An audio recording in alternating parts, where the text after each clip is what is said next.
আজকে আমি চিকেনের রেসিপি নিয়ে চলে এসেছি। তবে এই চিকেনের রেসিপিটা কিন্তু একদম অন্যরকম, দেখতেই পাচ্ছেন একদম অন্যরকম সাদা গ্রেভি।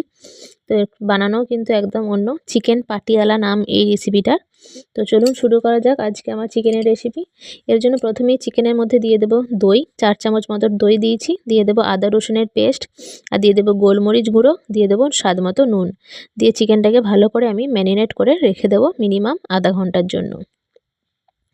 এবার কড়াইয়ের মধ্যে দিয়ে দিয়েছি সাদা তেল, দারুচিনি, এলাচ, লবঙ্গ ফোড়নে দিয়ে পেঁয়াজ কুচি দিয়ে দিয়েছি, কাঁচা লঙ্কা কুচি দিয়েছি।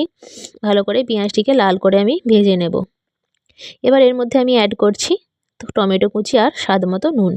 টমেটোটা দিয়েও আবারও ভালো করে আমি নেড়ে নিচ্ছি যতক্ষণ না টমেটোটা একটু নরম হয়ে যাচ্ছে। টমেটো নরম হয়ে গেলেই এর মধ্যে দিয়ে দেবো ম্যারিনেট করা চিকেনগুলি। দিয়ে দেবো ধনে গুঁড়ো আর 1 চামচ 1.5 চামচ মতো, আর জিরে গুঁড়ো 1 চামচ, দিয়ে দেবো কাসুরি মেথি পাতা। সব কিছু দিয়ে চিকেনের সঙ্গে ভালো করে কষিয়ে নিতে হবে। মিনিমাম 5 থেকে 10 মিনিট মতো কষিয়ে নেব আমি।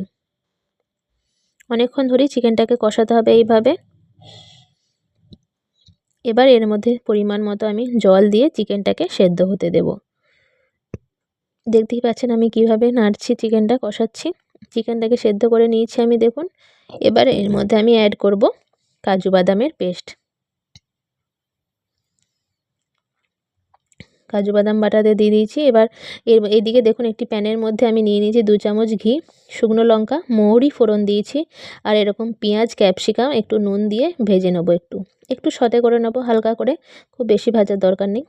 এবার দেখুন চিকেনটা আমার ভালো করে একদম সিদ্ধ হয়ে গেছে, মশলাটিও একদম গ্রেভি হয়ে গেছে। এবার এর মধ্যে আমি ক্যাপসিকাম আর পেঁয়াজটি অ্যাড করে দেব। এইভাবে একবার চিকেন বানিয়ে দেখুন, খেতে কিন্তু খুব ভালো লাগে খেতে। রুটির সাথে, ভাতের সাথে, ডিনারে আপনারা অবশ্যই এটি বানিয়ে নিতে পারেন। তো আজকে আমার রেসিপি কেমন লাগলো অবশ্যই কমেন্ট করে জানাবেন। দেখতে কিন্তু খুবই সুন্দর হয়েছে, খেতেও কিন্তু খুবই সুন্দর হবে। আপনারা অবশ্যই একবার বানিয়ে দেখুন। এরকম রেসিপি আগে কখনো বানিয়েছেন কিনা সেটা অবশ্যই কমেন্ট করে জানাবেন। আজকে আমার রেসিপি ভালো লাগলে অবশ্যই লাইক